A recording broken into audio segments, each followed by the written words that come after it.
Olá, muito bom dia para você. Está começando a semana, está começando um novo mês. Hoje é segunda-feira, dia 2 de fevereiro e vamos às informações. Nesse AB1, a gente vai falar sobre um grave acidente que aconteceu nesse fim de semana em São José da Coroa Grande. Olha essas imagens. Um ônibus da empresa Coletivo e um carro de passeio bateram na PS 160. Os veículos estavam em uma via de mão dupla. De acordo com a Polícia Civil, o motorista do carro não resistiu aos ferimentos. A gente vai trazer todos os detalhes. E nessa edição, a gente também vai trazer informações sobre o afogamento de uma criança de 4 anos no município de Toritama, pessoal. Esse caso foi registrado nesse domingo. A menina foi encontrada na piscina de uma chácara. Ela chegou a ser socorrida, mas infelizmente não resistiu. Uma tristeza. Ao vivo com a gente tem Gessé Accioli, Joel Almeida e Fábio Gomes. Gessé vai trazer orientações muito importantes sobre os cuidados em locais com muita água, como as piscinas, por exemplo, como a gente viu agora há pouco. Não é isso, Gessé? Bom dia para você. Isso mesmo, Almir, lamentável essa situação da criança, né? E a gente vai reforçar, né, durante o AB1 de hoje, os cuidados que se deve ter, né, para que as crianças que ficam nesses espaços de lazer, né, geralmente está com os pais ali, mas um descuido pode acontecer algo grave. A gente não quer que aconteça, então a gente vai trazer informações daqui a pouco sobre os cuidados que se deve ter em situações como essa, principalmente quando envolve crianças e os cuidados em ambientes com muita água. Almir. Perfeitamente, Gessé. Joel vai falar sobre os direitos em relação ao plano de saúde. Por exemplo, um procedimento cirúrgico pode ser negado para o usuário que paga um plano de saúde? Essa é uma das perguntas, não é isso, Joel? Bom dia para você. Bom dia, Almir. Um ótimo dia também para você que está com a gente aqui no AB1. Olha só, a gente sempre escuta aquela expressão, né? Plano a gente paga para não precisar usar. Mas é preciso continuar essa frase. Certo, a gente paga para não precisar usar porque ninguém precisa ficar doente, ninguém quer, né? Mas a gente paga também para quando precisar ele ser atendido. E aí muito consumidor, mesmo pagando os boletos todos os meses, ele não é assistido. Ele é negado, por exemplo, como você falou, de um procedimento, de uma cirurgia, às vezes até de uma consulta. O que é que diz a lei nesses casos? O que é que diz a lei também quando esse consumidor ele deixa de ser atendido no município e o plano diz, só pode, por exemplo, ter atendimento em Recife. A gente vai explicar tudo isso com a ajuda de um advogado que daqui a pouco está aqui conosco, tá certo? Esse é um dos meus assuntos aqui no AB1 e a gente está junto até 1h da tarde. Almir. Muito bem, Joel. Fábio vai dizer quais são os principais assuntos do nosso portal nessa segunda-feira e tem informações sobre o abono salarial do PIS/PASEP. Hein, Fábio? Bom dia para você. Oi, Almir. Muito bom dia para você, bom dia para todo mundo que acompanha a gente aqui nesse AB1 de segunda-feira. Esse é um dos principais destaques aqui do G1 de hoje, porque os trabalhadores que nasceram em janeiro e têm relação com o ano base 2024 começam a receber o abono salarial do PIS/PASEP a partir do dia 16 desse mês. A expectativa do Ministério de Trabalho e Emprego é que quase 30 milhões de trabalhadores sejam beneficiados nesse ano e daqui a pouquinho eu volto trazendo todos os detalhes com relação à previsão de pagamento, quem tem direito e como fazer para saber se tem direito a esse abono salarial, Almir. É isso, Fábio, Joel, Gessé, tamo junto nesse AB1 com muita informação a partir de agora.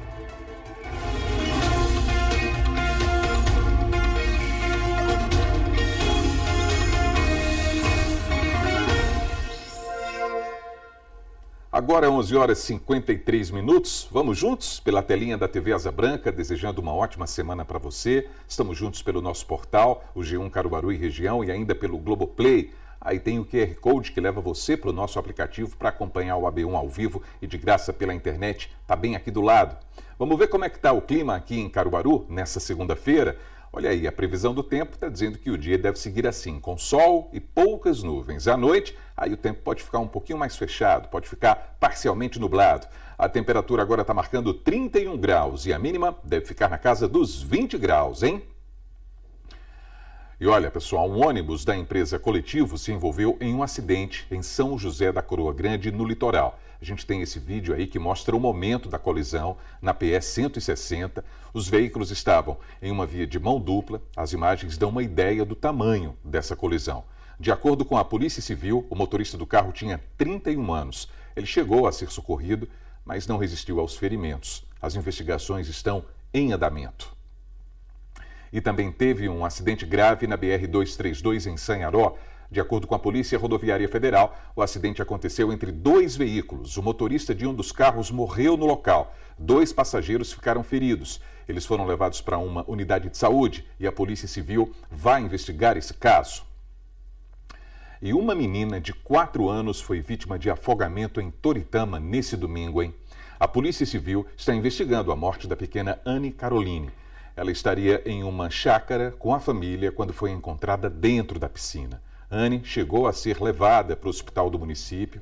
A Prefeitura de Toritama disse que a equipe médica ainda tentou reanimá-la por cerca de 30 minutos, mas infelizmente ela não resistiu. A Prefeitura de Toritama lamentou a morte da menina e nós aqui na redação lamentamos demais também. Tragédias como essa, pessoal, são muito tristes, claro. E para tentar evitá-las, a gente vai trazer algumas orientações importantes agora. Gessé Ascioli está chegando ao vivo para falar sobre esse assunto. Afinal, é preciso muito cuidado em locais com muita água, a exemplo das piscinas. Não é isso, Gessé? Agora eu desejo uma boa tarde para você.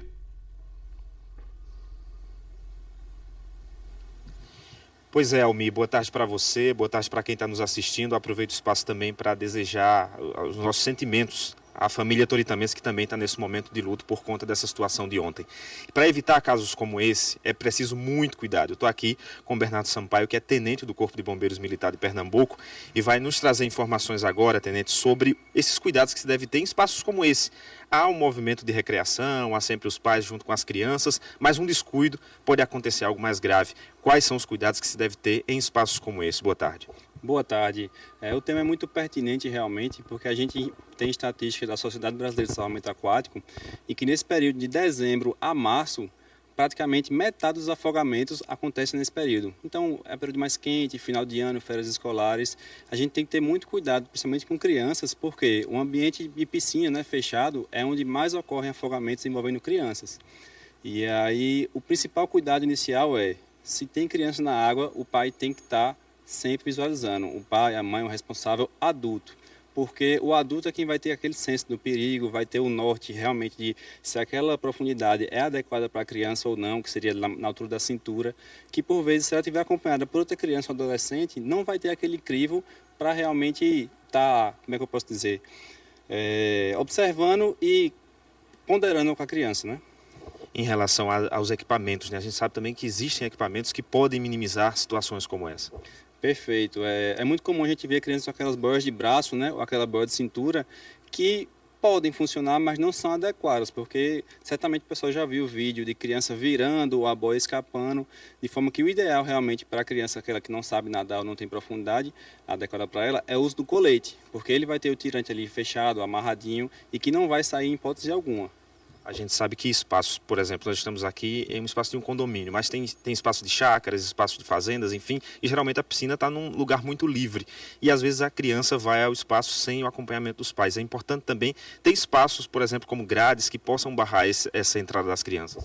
Perfeito. A limitação física, né? A barreira física é um fator de segurança. Ter boia também no local, como a gente pode visualizar ali, que numa situação de emergência, a própria criança pode jogar aquela boia ali, a pessoa vai conseguir flutuar. E é importante pontuar também que os pais, por vezes, podem estar acompanhando a criança, mas não está próximo. A gente fala que é interessante que tenha alguém na água ali a distância de um braço, porque na hora que a criança submergir, ele já tira na hora, e evitar de repente estar consumindo bebida alcoólica distante, porque um momento de desatenção pode ocasionar afogamento. A gente sempre costuma dizer que o afogamento ele é rápido, silencioso e evitável. Então é interessante que os pais sempre estejam com o visual, sempre com a atenção e, se possível, próximo do filho ali para evitar uma tragédia. Essa relação de equipamentos e profissionais especializados, por exemplo, em locais onde há recreação, parque aquático, por exemplo, nas praias, enfim, ter esses cuidados também. Exato, né? Nos locais de água aberta, como praias, rios, é interessante procurar um balneário que tenha a presença de guarda-vidas e pelo menos consultar esse guarda-vidas, se ele estiver lá, ver se o local é apropriado para banho, ver como é ali de repente a tábua de maré, ver se o mar não é muito agressivo, porque por vezes ele pode estar mudando e começar a ficar mais forte. Então é interessante ter essa precaução para evitar um possível transtorno. E muito importante frisar também que só pode-se entrar para salvar uma vida na água, seja um filho, um irmão, um pai, um parente, um amigo, se tiver capacidade para aquilo. Porque, por vezes, alguém vai resgatar uma pessoa e acaba se tornando uma segunda vítima. Então é interessante ter esse cuidado na hora de efetuar o resgate. É exatamente sobre isso que eu ia perguntar agora, Tenente, porque a gente sabe que muita gente se alvora a querer resolver o problema, né? A gente sabe ali que quer resolver porque está ali na situação de emergência, mas muitas vezes acaba mais atrapalhando. Exato. O instinto natural, né, principalmente quando envolve um familiar, é a gente agir sem pensar. Mas a orientação que a gente passa do Corpo de Bombeiros é a seguinte: em caso de qualquer emergência envolvendo afogamento, a primeira coisa a se fazer de imediato é ligar para o Corpo de Bombeiros através do número 193. Então, após feita a ligação, você pode pedir para outra pessoa ligar, de repente um irmão. Enquanto a ligação é feita, quem tiver aptidão, segurança para efetuar o resgate pode entrar na água, seja ela na piscina ou ambiente aberto. E é interessante sempre que leve uma boia. Então pode ser uma garrafa, um isopor, um cooler, uma garrafa PET, alguma coisa para ajudar aquela pessoa que está se afogando a poder flutuar. Com essa pessoa retirada da água, né? Quais são os procedimentos básicos antes que o Corpo de Bombeiros e o salvamento possa chegar? Pronto, nesse momento a gente tem que ter muito cuidado, principalmente no âmbito de piscinas, porque a gente tem os riscos de afogamento e tem também aquele risco de trauma, né? Que a vítima, por vezes, aquela brincadeira de jogar a criança na piscina ou de pular, acaba escorregando e pode ter um choque na coluna cervical. Esse tipo de trauma, dependendo do manuseio com a vítima ali após o choque, eu posso agravar a situação dela. Então, se tiver qualquer trauma, ou seja, bateu a cabeça, bateu a coluna, de repente está com muita dor naquele momento, quando tirar da água, evita ao máximo fazer o movimento aqui de pescoço e na coluna, porque isso aí pode agravar, de repente, uma paralisia. Mas, tirado da água, se não houver trauma, o principal de tudo vai ser: deita a vítima no solo, se ela estiver respirando, faz o movimento aqui de abertura de vias aéreas para ela respirar de forma mais limpa. Se ela não estiver respirando, a gente vai lateralizar essa vítima para que ela possa expelir o líquido que preencheu ali o pulmão dela. Se ela não estiver respirando, a gente vai fazer ali a manobra, o boca a boca conhecido, né? Que é a manobra de respiração. E se ela não tiver pulso, tiver sem batimentos, a gente vai iniciar a manobra de reanimação cardiopulmonar. Muito obrigado, Tenente, pelas explicações. A gente volta daqui a pouco trazendo mais detalhes sobre segurança com as crianças, principalmente em casa também. Almi. Muito bem, Gessé. Orientações sempre muito bem-vindas, não é, pessoal? Até daqui a pouco, Gessé. Agora a gente vai para o intervalo. Daqui a pouquinho tem os problemas da comunidade, hein? E a gente vai falar sobre a situação dos moradores do São João da Escócia, aqui em Caruaru, por conta da falta de água. Todos os detalhes daqui a pouquinho no seu AB1, 12h, 2 minutos agora.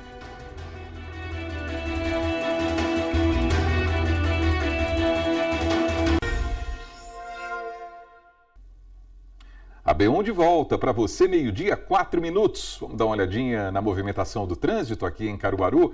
Essa é a movimentação dos veículos na Rua 15 de Novembro. Você está vendo aí um pedacinho dela, gente circulando ali pelas calçadas, né? O centro comercial que está sempre em movimento, seja por conta dos compradores aí, como também por conta dos condutores de veículos que vão cruzando essa que é uma das principais vias aqui da cidade. E agora a gente vai dar uma olhadinha na previsão do tempo em algumas cidades da nossa região, também começando por Bezerros, que está aí no clima de preparativos para o Carnaval dos Papangus. Olha aí, temperatura mínima de 21 graus, a máxima pode chegar aos 33. Catende também tem muita festa, não é? Tem a Mulher da Sombrinha, mínima de 23, máxima de 34 graus por lá. E Serra Talhada no Sertão também tem sua folia. 23 graus é a temperatura mínima prevista, 35 graus a máxima.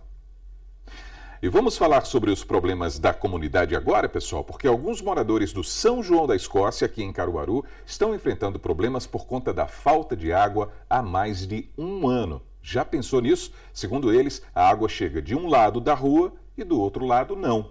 O nosso Carro Link esteve por lá com Jaira Lima. Vamos ver. Hoje é dia de Carro Link e nós estamos nos dirigindo até o bairro São João da Escócia, porque recebemos uma denúncia dos moradores da rua José Cavalcante, Amir, de que há mais de um ano o pessoal está sofrendo lá com a falta d'água. Eles dizem que nas ruas vizinhas a água chega normalmente, porém na rua José Cavalcante isso não acontece, por isso nós estamos indo até o local para conversar com a população e saber o que está acontecendo, né, para que a gente possa cobrar das autoridades competentes uma resposta para as pessoas, porque é difícil realmente ficar sem água nas torneiras. Acabamos de chegar aqui na rua José Cavalcante, no bairro São João da Escócia. A gente vai agora conversar com os moradores para saber deles como é que está essa situação aqui do abastecimento, já que eles entraram em contato com a nossa produção, solicitando a nossa vinda até aqui, né, da nossa equipe de reportagem, porque a situação é muito difícil. Desde o ano passado que eles sofrem com a falta d'água. Eu vou conversar com o pessoal aqui agora. Robert Vânia está por aqui. Robervânia, boa tarde. Como é que está a situação de vocês desde o ano passado sem água nas torneiras? Isso, foi desde o ano passado que começaram a calçar a rua, maio do ano passado. Quando começaram a calçar a rua já acabou, já não chegou mais água aqui. Pelo menos na minha casa nunca mais chegou. Esse outro lado tem água, mas esse não. Qual é o seu nome? Marcondes. Marcondes, tudo bem. Vocês já entraram em contato com a Compesa para saber o que, é que estaria acontecendo? Já sim, já entramos em contato várias vezes, eles mandaram uma equipe aqui. A equipe veio, mas aqui, cavaram aqui no registro daqui do nosso vizinho, mas cavaram, não deram retorno, de mais nada. Mas na realidade, assim, o que nós conseguimos identificar é que não foi nada por conta do calçamento. Por quê? Porque depois que fizeram o calçamento, aí piorou a falta d'água. Só que, em alguns momentos, uns 2 meses depois, a água chegou normal e forte. Ela passou aí o quê? Quase 2 meses, né, Renato? Uns quase 2 meses normal, que a gente tinha que desligar, não desligava para não. Só que aí depois, acabou.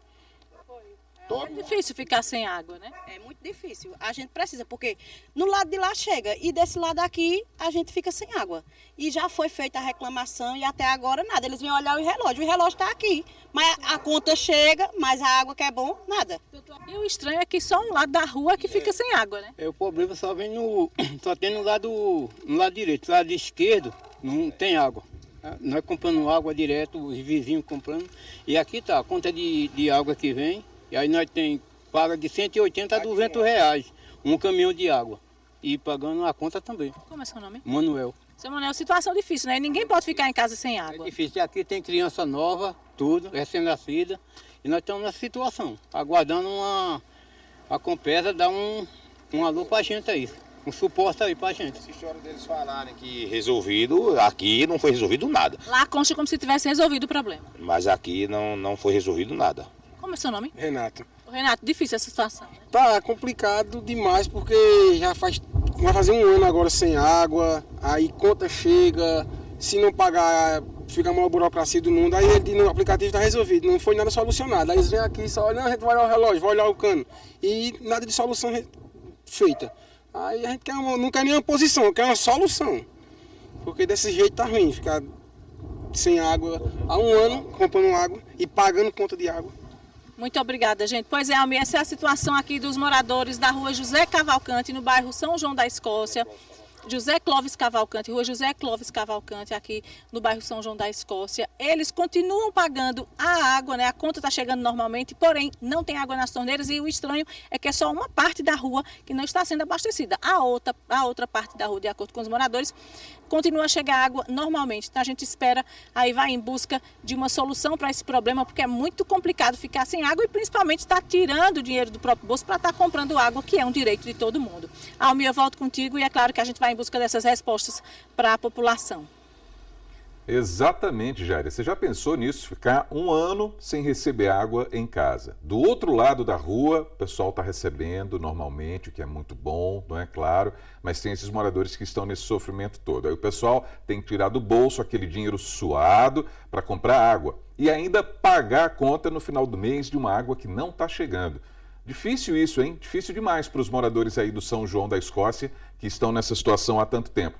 A gente entrou em contato com a Compesa, mas até o momento a gente não recebeu uma resposta. O espaço está aberto aqui no AB1, não é, para que a Compesa se posicione, responda a esses moradores, porque é muito tempo, gente, quase 1 ano sem receber essa água da forma que deve ser recebida. A gente vai seguir acompanhando e cobrando também junto aos moradores.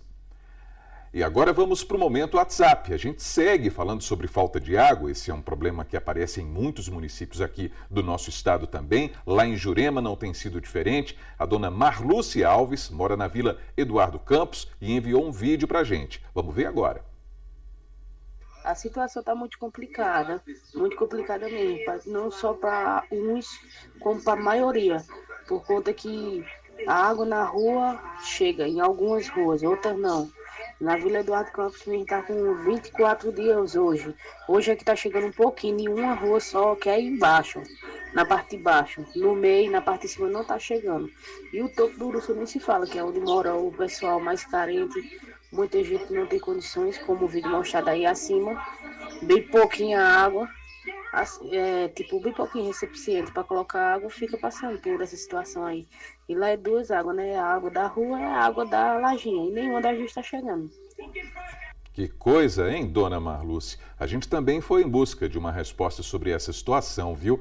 A Compesa disse que a distribuição de água foi retomada para o município de Jurema e que a normalização do abastecimento vai acontecer de forma gradual. A Compesa disse ainda que a cidade teve problemas no abastecimento por conta do roubo de equipamentos da estação de bombeamento no dia 20 de janeiro, mas que os reparos foram concluídos na última terça-feira, dia 27 de janeiro. Então a gente torce para que a água chegue lá na casa da dona Marluce, dos vizinhos, né? Todo o pessoal que anda sofrendo também com os reservatórios assim vazios e a torneira sem chegar uma gota de água, como a gente está vendo nesse vídeo aí.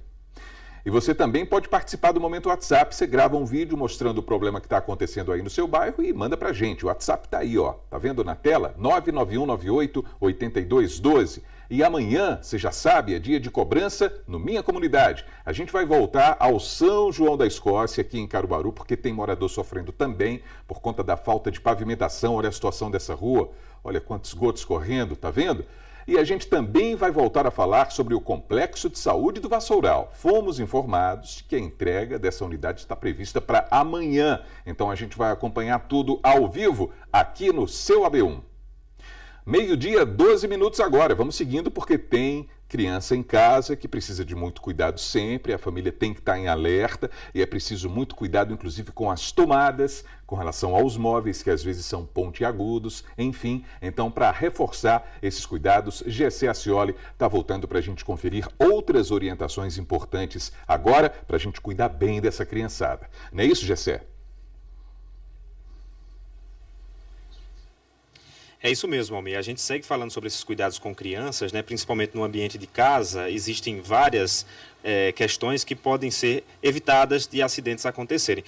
Bernardo está aqui conosco novamente para tratar sobre esse tema. Tenente, a gente tem vários objetos, vários espaços em casa que podem ser perigosos também quando não tomado o cuidado necessário para com as crianças. Exato. No dia a dia, os pais estão acostumados a estar mais presentes no dia a dia da criança e aí eles conseguem fiscalizar de forma mais contínuo, né? Só que no período de férias, por vezes as crianças estão mais tempo em casa e os pais continuam trabalhando. Então é importante que a gente tenha um pensamento de forma preventiva para evitar alguns acidentes. Um exemplo que a gente tem muitas vezes acontecendo é o caso de intoxicação, da criança ingerir algum produto químico, de repente produto de limpeza, como água sanitária, desinfetante, que ela vê a garrafa colorida e pensa que é um suco, algo do tipo, né?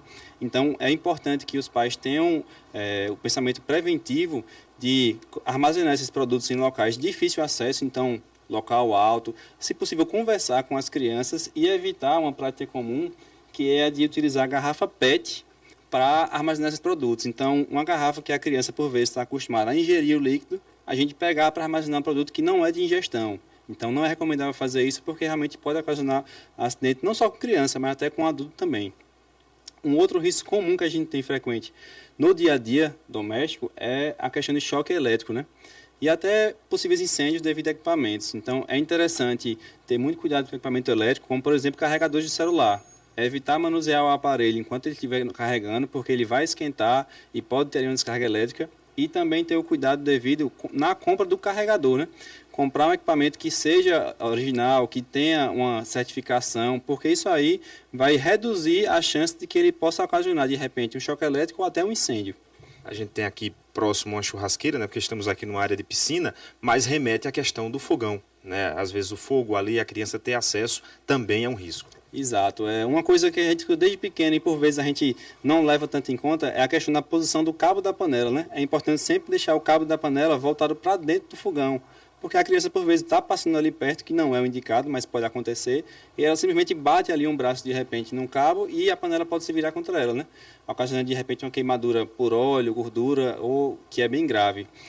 O importante principal é manter a criança distante do fogão, logicamente. Se for utilizar, sempre com supervisão de um adulto, sempre alguém por perto. E em caso de queimaduras, o procedimento deve ser apenas um. Lavar com água corrente, não precisa ser água gelada, água natural mesmo, e lavar ali por 5 a 10 minutos. Depois de lavar, se persistir muito a dor, ou se a queimadura for muito grave, de repente criando bolhas, no caso do segundo ou terceiro grau, levar para o pronto-socorro, para o hospital. não fura as bolhas em hipótese alguma, não passa manteiga, não passa borra de café, não passa nenhum produto além da água corrente. Em relação, por exemplo, aos móveis, a gente sabe que tem muitos móveis pontiagudos, né, móveis altos, que podem fazer com que a criança suba, caia, enfim, também tem essas questões que podem ser evitadas. Perfeito, né? E a criança não tem aquele senso do perigo, né? Ela vai correr, ela vai descer a escada correndo, muitas vezes olhando para um celular. Então, é interessante que na própria arquitetura do ambiente ali, os pais tenham essa visão de ser uma mesa de vidro, pensar nos cantos da mesa, se são cantos pontiagudos, o posicionamento que ela vai estar ali, se está de repente numa passagem, porque isso aí realmente pode vir a ocasionar um acidente grave, dependendo do contexto do impacto, né?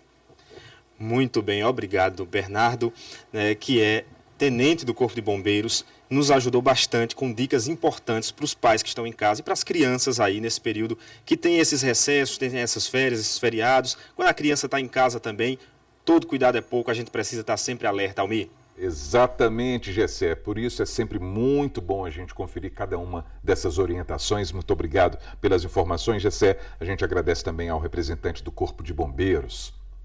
E vamos falar sobre o direito do consumidor agora, porque muitas vezes quem contrata um plano de saúde não fica atento à cobertura que o plano oferece. Às vezes essas informações também nem estão tão claras assim. Então, como saber quais são esses direitos? Joel Almeida está chegando ao vivo e vai trazer todos os detalhes para a gente. Não é isso, Joel? Boa tarde para você. Isso mesmo, Almir. Boa tarde para você, uma ótima tarde a todos. Sobre esse assunto, a gente convidou o advogado Jonatas Simões, que está aqui conosco, ele é especialista em direito do consumidor. Jonatas, boa tarde para você. Eu queria que você trouxesse, né, entre essas maiores reclamações de plano de saúde, qual é a campeã de todas? A que mais a gente observa é justamente a falta de profissionais credenciados, né, na área de cobertura que o consumidor ele contratou no momento da contratação do plano, né? Quando aquele consumidor ele vai buscar, por exemplo, nutrólogo, que é uma área hoje bastante procurada, e de repente se depara com a não cobertura por parte do seu plano na sua área geográfica. Na maioria das vezes o consumidor ele simplesmente tende a achar que não tem direito porque o plano não apresentou e às vezes só tem em outra cidade distante, né? Mas na verdade existe a resolução da ANS que obriga com que os planos eles entreguem esse prestador, né, na área geográfica em que o consumidor contratou, né, por aquele serviço. Então, o que é que o consumidor deve fazer quando ele não encontra aquela especialidade que ele contratou? Primeira coisa, entre em contato com o plano de saúde e solicita, né, a consulta dessa especialidade médica, já que o plano ele tem a obrigação de fornecer, né? Segunda coisa, existe prazo para consulta, né? Então, prazo para consultas consultas gerais, obstetrícia, pediatria, até 7 dias o plano tem que estar fornecendo. Se for de outras especialidades, aí esse prazo já sobe para 14 dias. Né? E se o procedimento, a consulta envolver internação, algo de maior complexidade, 21 dias. A própria ANS determina esses prazos e os planos de saúde eles devem cumprir em relação ao tempo de espera, que muitas vezes é a dor do consumidor ter que esperar tanto tempo para realizar ali uma consulta. Você está falando aí de prazo, uma coisa que acontece muito, quando a gente liga às vezes para uma clínica, tem vaga para quando? E a pessoa pergunta, do outro lado da linha, olha, é particular ou é por plano? Aí você diz por plano, só tem vaga lá daqui a 1 mês e 15 dias. Isso pode ou não? Não interessa se o profissional ele atende particular ou só a planos de saúde. Ele tem que, se ele atende plano de saúde, ele tem que cumprir os prazos que a própria ANS determina, né? Que são esses prazos, 7 dias, consultas básicas, obstetrícia, pediatria, exames que envolvam outras especialidades até 14 dias. Esse é o prazo que os planos de saúde devem cumprir. Caso ele descumpra, o consumidor ele pode registrar uma denúncia através do portal da ANS, e a ANS geralmente é um excelente portal intermediador entre consumidor e fornecedor para fazer cumprir, né, aquele direito do consumidor. Por exemplo, para quem tem plano de saúde, a gente fala agora em Caruaru, e aí o plano deixou de existir aqui, tinha um hospital que atendia e deixou de existir. Só tem vaga para Recife, na capital. Você precisa fazer esse deslocamento para ir para o médico, para a emergência. O que é que faz nesse caso? O plano ele deve reembolsar não só a consulta, mas também esse translado, essa gasolina, por exemplo, que foi gasta? Então, o consumidor ele tem que observar que é uma obrigação, se ele contratou o plano de saúde para aquela determinada região, o plano de saúde deve prestar cobertura, tanto de hospital como de consultas. Quando acontece de não haver essa cobertura, só haver em outra cidade, é opcional do consumidor. O consumidor ele tem o direito de escolher se ele quer se deslocar às expensas do plano de saúde, tanto da ida como da volta, ou se ele vai querer se consultar aqui e depois buscar o reembolso integral através do plano de saúde. Muito obrigado pelas informações. Jonathan Simões, advogado especialista em direito do consumidor, falou para a gente sobre plano de saúde. E aí fica o recado que o Jonathan falou, né? Você entra em contato com o plano de saúde e não deu certo, vai na ANS, no site da ANS, faz uma reclamação, procura um advogado também para resolver essa questão, porque com saúde não se brinca, e se estão brincando com a sua saúde, corra atrás. Almir. Joel, muito obrigado pelas informações. Daqui a pouquinho você está de volta, não é? É isso, a gente se encontra já já. Agora a gente vai para o intervalo e daqui a pouco a gente vai falar sobre coisa boa, sobre esperança, porque tem o AB Emprego, hein? É em instantes aqui no AB1, meio-dia, 22 minutos.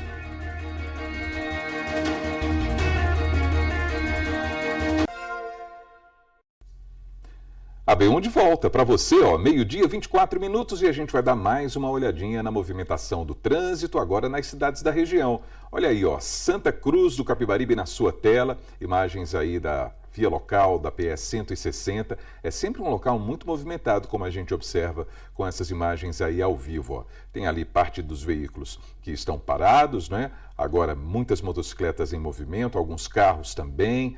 Trecho movimentado aí de Santa Cruz do Capibaribe, e a gente vê um pedacinho do céu lá da cidade bem azul, bastante calor. Nesse momento a gente pode imaginar, não é não?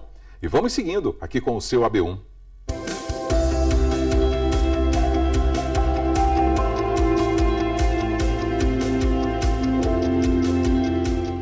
Isso, é importante começar a semana com oportunidades de trabalho também. O AB Emprego está no ar nessa segundona, Joel Almeida está voltando e tem todas as informações agora para a gente. Conta tudo, Joel. Oi, Almeida, a gente segue firme hoje, segunda-feira, dia de AB Emprego, neste compromisso de deixar você bem informado sobre as vagas que estão disponíveis na região, por entender que tem muita gente, né, ainda desempregado, ainda fora do mercado de trabalho, sonhando com oportunidade. E a boa notícia é que as agências do trabalho já divulgaram essas vagas para hoje. Nos 4 cantos do estado são mais de 600 vagas. A gente hoje aqui no AB1 vai falar de mais de 160 vagas no total. A gente separou algumas dessas vagas aqui em Caruaru e eu te convido para ver conosco agora na sua tela. Vamos ver. Na Agência do Trabalho de Caruaru, há 2 vagas para açougueiro, 3 vagas para ajudante de carga e descarga de mercadoria, 6 vagas para atendente de lojas, 2 para atendente de mesa, 5 vagas para auxiliar administrativo, 1 vaga para auxiliar de contabilidade, 3 vagas para auxiliar de estoque, 4 para auxiliar de expedição, 2 para auxiliar de jardinagem na conservação de vias permanentes, 17 vagas para auxiliar de linha de produção, 5 para auxiliar de logística, 1 para auxiliar de manutenção predial, 1 vaga para auxiliar de técnico de controle de qualidade, 5 para auxiliar financeiro, 2 para consultor de vendas, 1 para eletricista, 2 vagas para engenheiro eletricista de manutenção, 2 para estoquista, 2 para jardineiro, 4 vagas para operador de caixa, 4 para operador de empilhadeira, 1 vaga para operador de grua, 3 vagas para promotor de vendas, 2 vagas para recepcionista atendente, 5 vagas para repositor, 1 vaga para supervisor de manutenção de aparelhos térmicos, 6 vagas para vendedor interno e 6 vagas para vendedor pracista. Há ainda vagas exclusivas para pessoas com deficiência, 2 vagas para auxiliar de limpeza, 2 para servente de construção civil, 5 vagas para servente de obras e 10 vagas para vigilante patrimonial. Olha aí quanta vaga disponível na nossa região. Lembrando que são vagas distintas para diversas áreas, como você viu, com critérios diferentes para ser contratado, por isso é bom, né, sempre ficar atento a esses critérios, sempre é bom correr atrás de cursos, mas além dessas vagas, a gente tem outras vagas também na região, só reforçando que aqui em Caruaru tem 121 vagas hoje, Santa Cruz do Capibaribe tem 17 vagas, Bezerros 15. No total, a gente divulga 153 vagas. Só lembrando também para você procurar uma agência de trabalho mais próximo da sua residência. Aqui em Caruaru há 2 endereços. Um onde a gente está agora na rua Floriano Peixoto, número 147, no centro da cidade, por trás da prefeitura, na mesma calçada aqui da CDL. Caruaru também tem outra agência de trabalho que fica lá no Caruaru Shopping, no subsolo, dentro do Expresso Cidadão. Essas são as vagas de hoje e aí a gente, claro que fica na torcida para que você consiga uma delas. Não é isso, Almir? Exatamente, sempre na maior torcida, né, Joel? E para quem já está no mercado de trabalho, um assunto que gera algumas perguntas é o trabalho no período de carnaval. Não é assim? Então, o que diz a lei em relação aos dias de folia e o expediente de trabalho também, hein, Joel? Olha, Almir, sobre esse assunto a gente convidou a advogada especialista em direito do trabalho, a Laiane Marinho, que está aqui conosco. Laiane, boa tarde para você. Para começar nosso bate-papo, eu vou te perguntar já logo de cara. Carnaval é feriado ou não? Boa tarde a todos. O mês de fevereiro chegou e a clássica pergunta, essa pergunta surge, né? E não, infelizmente, Carnaval não é feriado nacional e no nosso estado também não é feriado. Apesar da forte tradição cultural nessa época, não é feriado. Então, o trabalhador, ele precisa ficar atento à convenção coletiva da sua categoria para prever se tem, para verificar se tem alguma previsão específica para esses dias de Carnaval. Se não tiver, pode haver o trabalho normal. É muito comum a gente escutar aí do governo dizer é ponto facultativo, está decretado. O que é isso? Isso, o ponto facultativo do Estado, da cidade, refere-se aos órgãos do governo. Então, não é porque a Prefeitura decretou que é ponto facultativo que vai incidir para as empresas privadas. Então, para as empresas privadas, pode haver a liberação do funcionário durante esse período do Carnaval ou pode haver um acordo para compensação da jornada durante esses dias. Então, por exemplo, se o trabalhador tiver lá horas no banco de horas, pode haver a compensação mediante acordo desse período, pode haver a concessão de folgas para, posteriormente, o trabalhador vir a compensar esses dias, essas horas aí do período do Carnaval. Essa compensação, como você falou, pode ser antes ou depois, né? Mas se o banco de horas estiver ali, terminando o prazo para encerrar e a empresa pagar o salário, nesse caso, pode ser descontado esses dias, caso esse trabalhador teve folga? Não, não pode haver o desconto. Então, se a empresa, por mera liberalidade, ou seja, por opção, decide dispensar os seus funcionários durante o Carnaval, não pode haver o desconto desses dias do salário. Então, o que pode haver é um acordo para compensação de jornada, mas não pode haver esse desconto caso a empresa simplesmente decida que não vai funcionar e liberar seus funcionários. Então, nesse caso, não pode haver o desconto, só pode haver a compensação de jornada.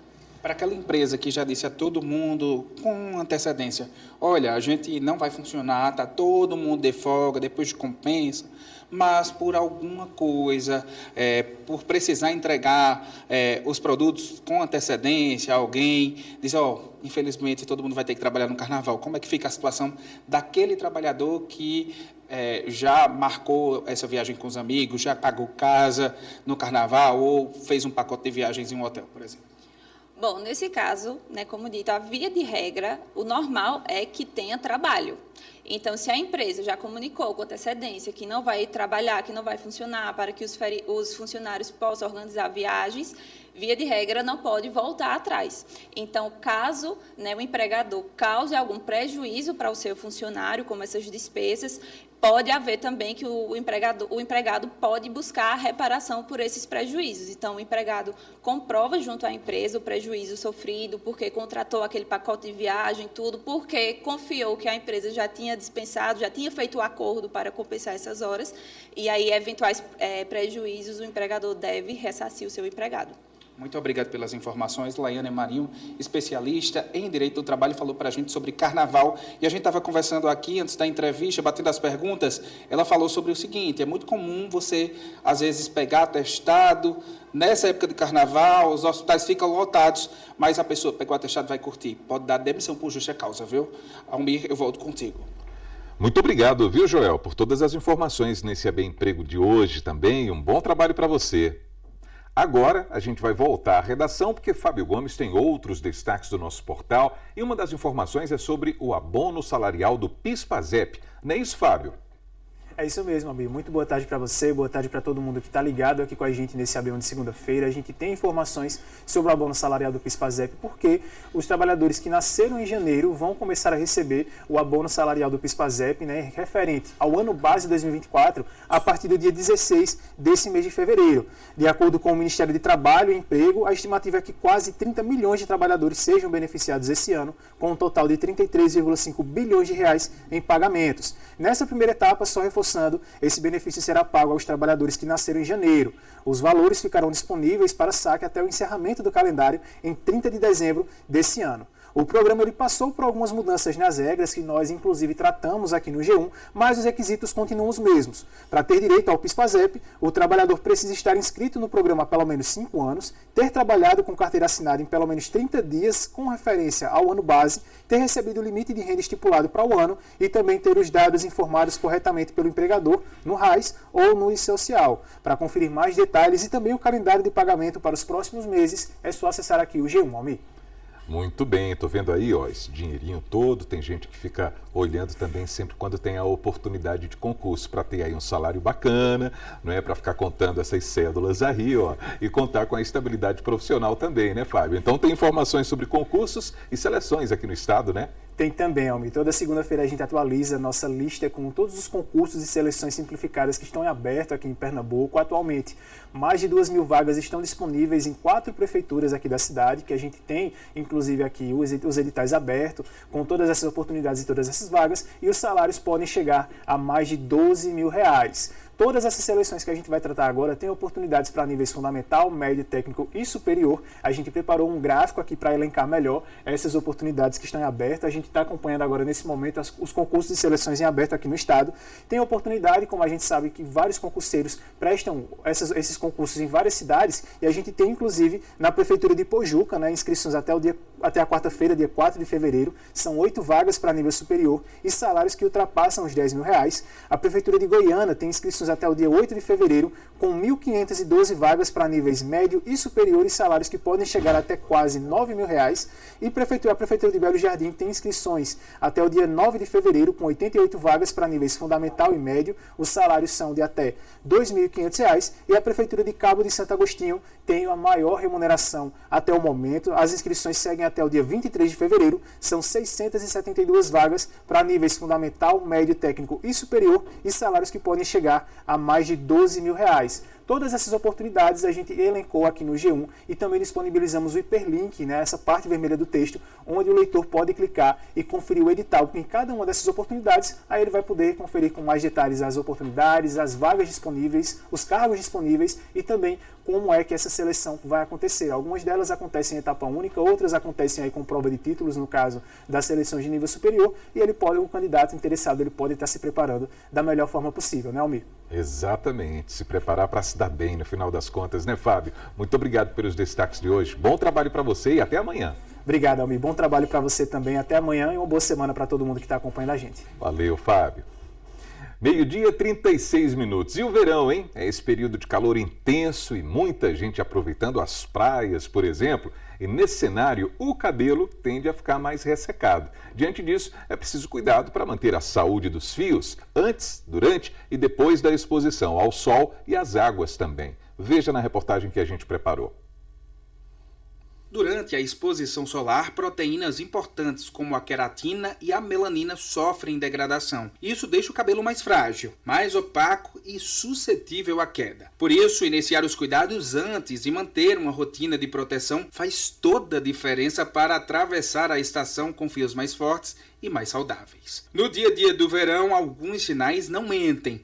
Perda de brilho, frizz fora de controle, pontas duplas e até raiz oleosa em excesso. Tudo isso indica que o cabelo está sofrendo com as agressões externas. E os danos vão além do que a gente pode ver. O sol oxida os fios e acelera o desbotamento da cor. A água do mar retira a hidratação natural e deixa o cabelo áspero. Já o cloro da piscina altera o pH e pode mudar a textura, principalmente dos fios loiros, que correm até o risco de esverdear.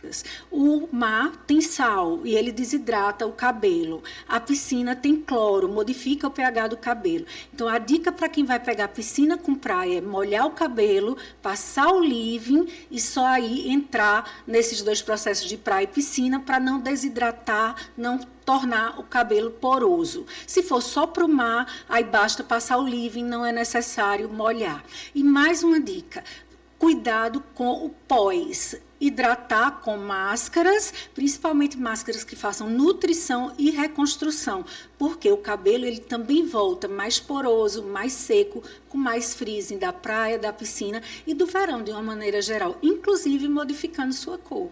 Ainda segundo a dermatologista, o couro cabeludo também sente esses efeitos do verão. O sol em excesso pode causar irritações, descamação e até queimaduras, enquanto o sal do mar e o cloro da piscina alteram a estrutura dos fios.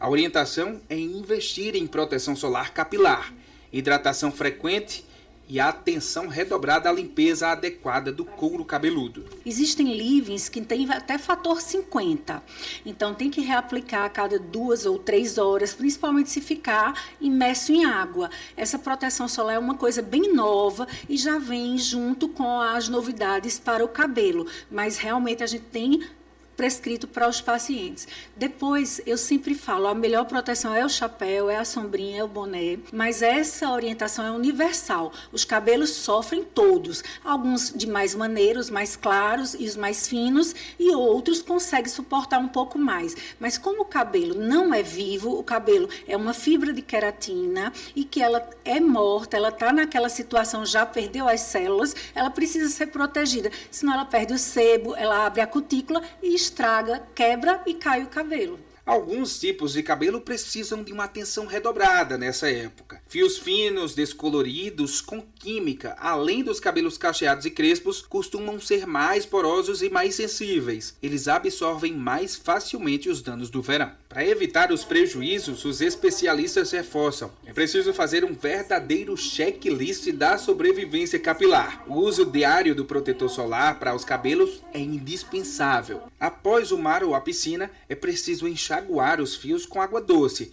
Isso ajuda a reduzir os efeitos do sal e do cloro. É preciso também manter as pontas aparadas, também para evitar que o ressecamento avance. É indispensável também que após essas longas exposições ao sol, ao mar e à piscina, de preferência, caso a pessoa opte, retirar um pouco das pontas para tirar aquele ressecamento que ele fica independente dos cuidados, né? E também optar por produtos com bases mais naturais.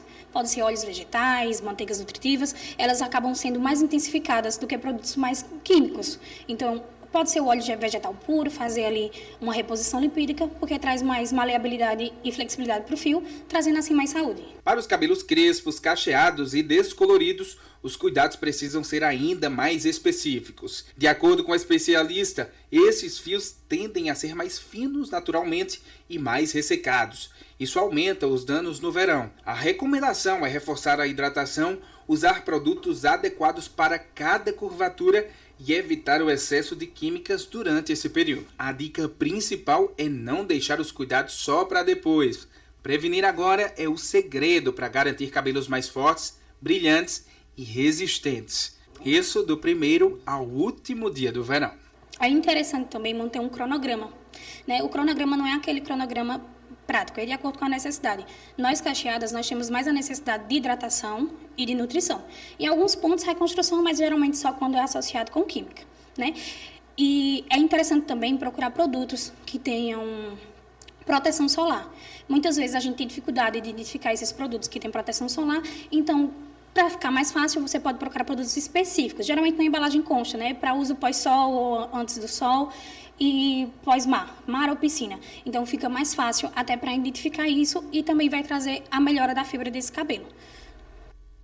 Muito bem, carnaval se aproximando e quem gosta de curtir a festa está aí se organizando, né? Organizando as fantasias também. E nesse período tem um acessório que ganha espaço na folia. Estou falando das pochetes. Elas servem para compor o visual e também para guardar os pertences de uma forma, digamos, cheia de estilo. Elas até aparecem durante o ano inteiro, mas é no carnaval que as pochetes ganham ainda mais espaço. A maioria das pessoas usa na cintura ou atravessada no corpo. Os modelos são variados. Tem pochete metalizada, de tecido, colorida. Opções para todos os estilos. O acessório que se tornou popular nos anos 80 e 90 e caiu de vez no gosto de quem gosta de aliar moda e também praticidade. Nesse clima de carnaval, a pochete vira companheira e aparecem vários looks da galera. A gente vê até o bairro do Rosarinho para saber nessa loja aqui o que é que as pessoas estão procurando, qual tipo de pochete e os estilos que estão sendo montados. Quanto mais brilho paetê, o pessoal adora, porque por ser carnaval dá um tchan no look. Mas outra coisa também é a função dela. Por ser um produto que pode ser menor, é melhor porque o visual para quem está usando não chama tanta atenção. Infelizmente o carnaval é uma festa que tem furto e tal, então foi um produto que modernizou essa situação. Então quanto menor ou menos chamativa também é muito procurada. Na loja de Raíssa tem pochete para todos os gostos. Ela trabalha com 3 tipos diferentes. A brilhosa em paetê e bem colorida, a holográfica, que lembra um tecido metálico e reflete a luz, e também um modelo com bastante glitter. A escolha depende do gosto de cada pessoa. Eu estou vendo muita pochete com franja, muito brilho. O paetê não sai de moda, então eu acho que modernizar o paetê a cada ano é o que a tendência maior, sabe?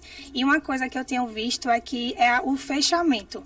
A gente sempre fechou com aquela que aperta e abre, e o pessoal está usando como cinto, porque você só engancha e não tem como puxar, fica no seu corpo e só quem tira é você. Os preços variam muito. A pochete de tecido holográfico custa R$50. Raíssa montou esse look, combinando com saia verde e essa camisa branca. Já nessa outra combinação, com camisa vermelha, saia dourada e a pochete no mesmo tom, sai a R$96. E nesse outro visual, com roupas brancas, kimono, top e saia, essa azul sai por R$59,90. Com brilho, cor e praticidade, a pochete é aliada de quem quer curtir o carnaval com estilo e segurança. Um acessório que atravessa gerações e continua presente na folia. Eu acho que é muito difícil você não ver as pessoas usando pochete no carnaval, porque bolsinha e tal é muito mais chamativa a ter um problema. Então, por isso que o pessoal tem feito muitas pochetes bonitas, elaboradas, porque você pode tanto usar nesse período quanto no ano todo.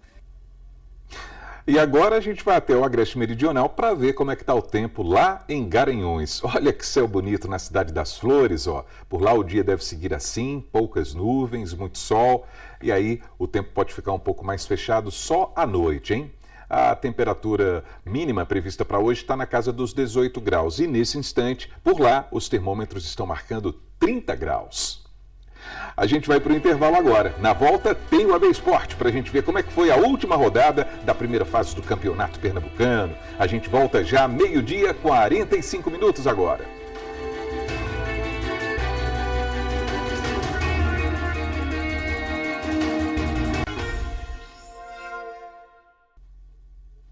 Então o seu AB1 está de volta e a gente vai direto para o AB Esporte, porque teve time da região se dando bem nesse fim de semana. Herbert Ramos está ao vivo com a gente e conta tudo sobre o assunto. Oi, Herbert, boa tarde para você. Oi, Almir, boa tarde para você, boa tarde para todo mundo ligadinho aqui no AB1. O Maguari de Bonito jogou neste fim de semana pelo Campeonato Pernambucano, 7ª rodada, a última rodada da primeira fase, e conseguiu um resultado importante demais para a sequência na competição. Bora conferir como foi. O Agreste segue vivo no Campeonato Pernambucano. Jogando em Goiânia, o Maguari enfrentou o Jaguar e precisava da vitória para avançar à segunda fase do estadual. Os gols vieram apenas no segundo tempo. Henrique Alves foi derrubado na área. Pênalti. Eduardo Ribeiro converteu e abriu o placar. Já aos 36 minutos da etapa final, Gabriel Furtado aproveitou a sobra de bola na área para bater cruzado e ampliar a vantagem do time de Bonito. Maguari 2-0. Já nos acréscimos, o Jaguar descontou. Vitinho sofreu pênalti, o atacante Edson cobrou com categoria. Fim de jogo, Jaguar 1, Maguari 2. Vitória importante, uma rodada que teve dificuldade em todos os jogos, né? Nós tínhamos o interesse e a intenção de de ganharmos o jogo para classificar no melhor ranqueamento possível. O Jaguar valorizou nossa vitória, foi um time aguerrido do começo até o fim do jogo. Mas agora é descansar os atletas, trabalhar, entender quem é o nosso adversário, para que a gente possa começar umas partes de finais aí com o pé direito.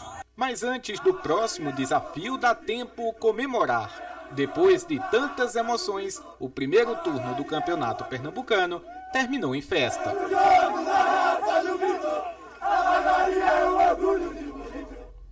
Parabéns aí ao Maguari pela classificação. Campeonato com tantas emoções, né? Maguari sofreu virada, também fez partidas pegadas contra Sport Santa Cruz e agora fecha essa participação na primeira fase dentro do G6, Almir. Exatamente, a gente está na maior torcida aí pelo azulão, fazendo bonito, a torcida quer isso, né? Festa e os jogadores também, é claro. Vitória importante do Maguari. E sobre os outros jogos, quais foram os resultados, hein, Herbert? Aproveita e conta pra gente como é que ficou o panorama do estadual também com o fim da primeira fase. Almir, além desse jogo que a gente viu no nosso resumo entre Jaguar e Maguari, tivemos outras 3 partidas pelo Campeonato Estadual neste fim de semana. Já está aparecendo aqui na tela, clássico entre Sport e Santa Cruz. O Sport venceu por 2-1. O Retrô perdeu com um gol no último minuto para o Decisão. Decisão venceu fora de casa por 1-0 a equipe do Retrô. Tivemos também Vitória 2, Náutico 3. Esse jogo que foi disputado no Arthur Tavares em Bonito. E o jogo que a gente mostrou, vitória do Maguari fora de casa por 2-1, resultados muito importantes que impactaram nas mais variadas partes da tabela. Apenas o líder Náutico, que a gente sabia que independentemente do resultado ia se manter na liderança. E com esses resultados aqui, a gente tem a tabela final da primeira fase do Campeonato Pernambucano, né? Com o Náutico na liderança e temos também aí uma sequência de times com o Sport em segundo colocado, já está aparecendo aqui na tela também, Náutico 18 pontos, o Sport 14 pontos, o Retrô foi o terceiro com 11 pontos conquistados, seguido de Santa Cruz com 10, Decisão com 9, aqui a importância da vitória do Decisão com aquele gol no último minuto para cima do Retrô. E o Maguari em sexto lugar também com 9 pontos, encerrando a primeira fase no G6. O Vitória, com um elenco aí repleto de jogadores que devem atuar pelo Central ainda em 2026, terminou em sétimo lugar. Nem vai seguir no Campeonato Pernambucano, no mata-mata, mas também não foi rebaixado. Para uma equipe que acabou de subir da segunda divisão, é um resultado até aceitável. O último colocado, Jaguar, não venceu nenhum jogo no Campeonato Pernambucano, vai disputar agora a nova fase classificatória do estadual para tentar, quem sabe, retornar na elite em 2027. Com esse panorama aqui, nós já temos definidos os jogos da segunda fase do Campeonato Pernambucano, os jogos do mata-mata. Vejamos, Decisão e Santa Cruz, valendo vaga na semifinal. Nessa fase, jogos de ida e volta. Então, Decisão joga contra o Santa Cruz na quinta-feira e depois, no domingo, o jogo da volta na Arena de Pernambuco. Maguari, equipe que a gente está acompanhando, equipe do Agreste, equipe de Bonito, encara o Retrô nesta quarta-feira, 4h30 da tarde. O jogo da volta será no sábado, também 4h30, ainda sem estádio definido. Pode acontecer na Arena de Pernambuco, pode acontecer nos aflitos. A gente vai ficar de olho em tudo o que acontece no Campeonato Pernambucano, atualizando aqui no AB Esporte e atualizando também lá no GE Caruaru e região, o nosso portal de notícias esportivas. Almir, vou ficando por aqui, fazendo aquele convite para todo mundo acessar o GE. Amanhã estou de volta. Ok, então, muito obrigado, viu, Herbert? Muito obrigado. E a gente preparou uma reportagem também a respeito do hipismo, né? É uma outra modalidade esportiva que também pode acontecer no campo. Vamos ver? Quem só via o hipismo longe, em novelas e em filmes, hoje está vendo ele agora bem mais perto. Estamos em Gravatá, no Agreste do estado, e todo mundo que está aqui pratica essa modalidade esportiva que está nas Olimpíadas. É uma das práticas mais antigas de esporte, mistura salto, adestramento e equitação. Um esporte em dupla, quando o homem e cavalo precisam estar na mesma sintonia e com um único objetivo. Hoje é de saltar e não derrubar nenhuma barra. Augusto pratica hipismo há mais de 20 anos. Em 2 décadas tem um currículo invejável nas competições. É vice-campeão brasileiro, bicampeão norte-nordeste e pentacampeão pernambucano. Trabalha em Caruaru como chefe de equipe, treinando diversos alunos e fazendo o esporte crescer. É a minha vida. Eu não tenho como caracterizar de outra forma. É meu dia a dia, são meus finais de semana, é basicamente tudo para mim. E sem dúvidas, principalmente no nosso estado de Pernambuco, principalmente com essa gestão da federação agora, a gente tem fomentado bastante a base e só vem crescendo, tanto em números de centro hípicos quanto em número de atletas. E também a gente forma muitos cavaleiros e amazonas para competições fora daqui e todos vão sempre muito bem. A aprendiz dele é a Luísa, tem 16 anos e já participa das competições. Ela diz que o esporte mostra o poder das mulheres que disputam igual por igual com os homens. No hipismo a gente tem muito mais mulher, tipo no começo das categorias 60, 80, 90, 1 metro. Quando vai subir no 1,20, 1,30 já não tem mais tantas mulheres, porque, não sei, aí o esporte acaba sendo dominado por homens no final assim das categorias. Mas por isso que é importante você estar aqui, né? Para mostrar que a mulher está presente. Isso. E você, como mulher, vê que as mulheres estão se destacando? Assim, no Pernambuco tem muita mulher se destacando, principalmente Catarina, que ela tá uma criança saltando 1,20, né? Então para mim ela é uma inspiração. Ela tá falando da Catarina, que arrebenta nas pistas. Também mostra que a mulherada domina o esporte. É muito importante, né? Porque o hipismo é o único esporte que a mulher compete com o homem. Então isso é muito importante, porque cada vez mais o poder das mulheres, né, vai crescendo. E eu gosto muito de esporte, é um esporte que eu faço desde que eu sou pequena. Então eu gosto muito do cavalo, gosto muito do hipismo em si. O hipismo é considerado como um esporte sofisticado, caro, isso por causa dos custos operacionais e também com o treinamento do cavalo. Mas eventos como esse ajudam a popularizar esse esporte. Augusto tem uma longa história no hipismo e decidiu abrir uma pista nesse condomínio fechado em Gravatá. Um dos objetivos é que mais pessoas conheçam essa modalidade. A paixão é que move tudo, em especial o esporte, né? Então, para mim, isso tem uma história desde a minha infância.